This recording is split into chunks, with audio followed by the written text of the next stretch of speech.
Assalamualaikum warahmatullahi wabarakatuh. Perkenalkan kami dari kelompok 10 yang akan mempresentasikan hasil asesmen kita, kami di desa, oh maaf, di Dusun Alas Tipis. Ini ada kelompok kami, yang pertama ada Feby Maulani dengan NIM akhir 091, kemudian ada saya sendiri dengan NIM akhir 105, kemudian ada Dinda Aprilia dengan NIM akhir 110, yang terakhir ada Zabrina Ratih dengan NIM akhir 120. Di sini ada deskripsi komunitas. Komunitas penelitian ini, yang kita asesmen ini berlokasi di RW 02 Dusun Alas Tipis, Desa Pabean, Kecamatan Sedati, Kabupaten Sidoarjo.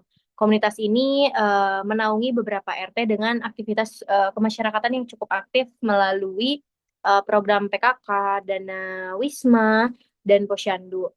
Kemudian interaksi antar anggota juga berjalan cukup baik meskipun perbedaan kadang muncul saat merencanakan kegiatan yang melibatkan banyak warga di dalamnya. Apabila terjadi kendala, Ketua RT biasanya membantu memediasi permasalahan di sana.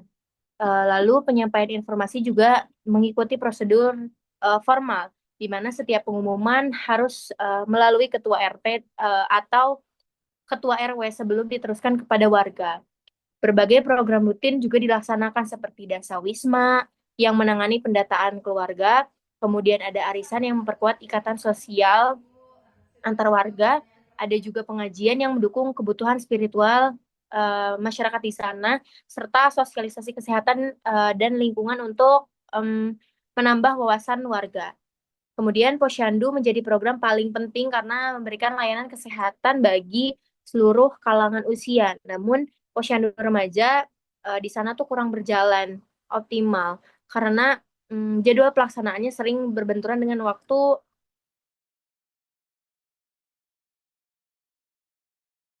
dan ketersediaan kadernya juga menjadi terbatas. Lalu untuk permasalahan masalah kesehatan yang banyak dijumpai di wilayah ini meliputi hipertensi, gangguan lambung, dan asam urat, terutama pada lansia yang cenderung enggan memeriksa dirinya karena biasanya mereka tuh memikirkan biaya dan rasa khawatir terhadap kondisi kesehatan mereka gitu. Lalu dukungan dari RT dan RW juga tetap ada di sana, namun masih terbatas sehingga beberapa kegiatan itu membutuhkan dana pribadi atau iuran anggota dan warga di sana. Kemudian koordinasi antar kader juga berjalan cukup baik meskipun kadang jumlah kader yang aktif itu tidak terlalu banyak. Kemudian ada juga program tanam obat keluarga atau disingkat jadi TOGA. Itu juga mulai dikembangkan secara bertahap dengan sebagian warga menanam tanaman herbal seperti jahe, kencur, dan serai. Secara keseluruhan, komunitas di RW 02 Dusun Alas Tipis ini menunjukkan partisipasi sosial yang baik meskipun tetap menghadapi tantangan berupa keterbatasan sumber daya, pendanaan, dan jumlah kader di sana. Adapun metode pengumpulan yang kami gunakan, di sini kami menggunakan tiga teknik pengumpulan data, yakni ada observasi, wawancara, dan focus group discussion atau SGD.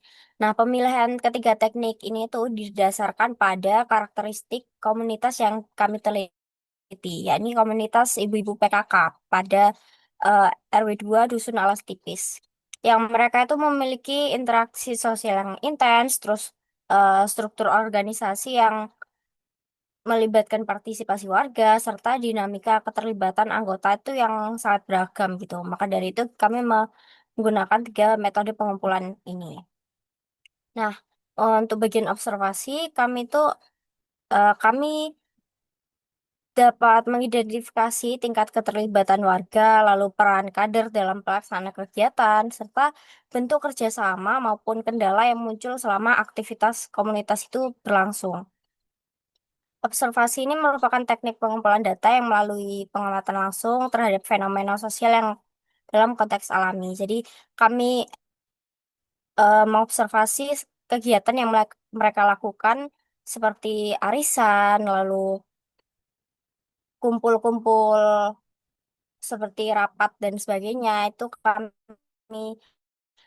kami observasi juga, dan adapun dalam wawancara juga kami melakukan observasi, dan FGD juga tetap kami melakukan observasi juga, sehingga kami dapat mengumpulkan data sebanyak mungkin dan seakurat mungkin menggunakan metode ini. Lalu adapun wawancara yang kami gunakan untuk mempermudah pemahaman, untuk mendalam mengenai pengalaman, lalu pandangan dan persepsi anggota komunitas.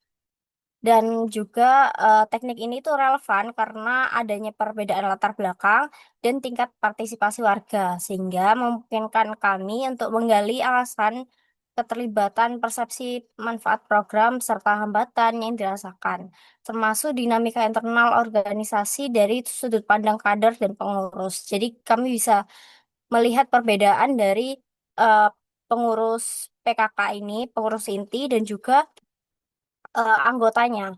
Jadi kita bisa mendapatkan dua perspektif yang berbeda dari metode ini. Adapun FGD, Focus Group Discussion yang kami gunakan karena permasalahan komunitas PKK ini tuh bersifat kolektif dan berkaitan dengan pengambilan keputusan bersama. Sehingga melalui FGD ini kami dapat menggali pandangan dan kebutuhan komunitas secara kelompok serta mengamati dinamika interaksi yang mencerminkan budaya musyawarah sebagai dasar perumusan rekomendasi intervensi. Sehingga dalam FGD ini kami eh, memberikan satu studi kasus. Setelah itu kami em, menyuruh mereka untuk membahas hal tersebut, dan kami melihat apakah ada pandangan yang sama ataupun ada pandangan yang berbeda, atau pendapat mereka tentang kasus yang kami berikan ini begitu. Berikut ini adalah 3 kebutuhan dasar dari hasil wawancara, observasi, dan juga FGD yang sudah kami lakukan. Yang pertama adalah partisipasi warga. Jadi dalam pelaksanaan kegiatan komunitas, partisipasi warga itu masih belum merata. Sebagian warga terlihat aktif dan juga rutin, sementara bagian yang lainnya cenderung eh, kurang bisa mengikuti kegiatan itu. Jadi sifatnya lebih pasif. Akibatnya pelaksanaan kegiatan sering bergantung pada orang-orang yang sama, dan hal ini kemudian berisiko menimbulkan kelelahan dan juga menurunnya semangat jika dilakukan dalam jangka waktu yang panjang. Selain itu, keterlibatan warga juga masih banyak dipengaruhi oleh situasi tertentu, bukan karena kesadaran bersama. Nah, perbedaan pendapat warga juga masih sering muncul, yang kemudian menunjukkan bahwa pemahaman dan juga tujuan bersama sebenarnya masih belum terbentuk secara maksimal. Ada juga faktor ekonomi, ini juga turut mempengaruhi partisipasi, di mana warga itu lebih tertarik mengikuti kegiatan yang memberikan manfaat langsung ketimbang kegiatan yang punya dampak jangka waktu yang panjang gitu. Selanjutnya ada sumber daya. Jadi pelaksanaan kegiatan PKK itu masih menghadapi keterbatasan dana. Anggaran yang tersedia itu belum bisa dikatakan cukup untuk mendukung semua program secara berkelanjutan. Bahkan dalam beberapa kegiatan, kader itu terpaksa menggunakan dana pribadi mereka supaya kegiatan itu tetap berjalan. Hal ini menunjukkan kalau kader itu sebenarnya memang memiliki komitmen yang tinggi, tapi hal ini juga menandakan kalau dukungan sistem itu masih perlu dibenahi lagi. Selanjutnya, jumlah kader yang terbatas itu juga menjadi tantangan karena peran kader itu masih didominasi oleh orang yang sama, seperti yang saya jelaskan tadi.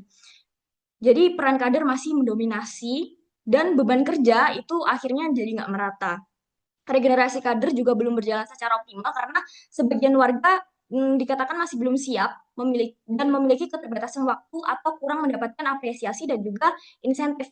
Dari sisi koordinasi, komunikasi antara pihak sudah berjalan cukup baik sebenarnya, tapi kegiatan masih sangat bergantung pada individu tertentu sebagai penggerak utama.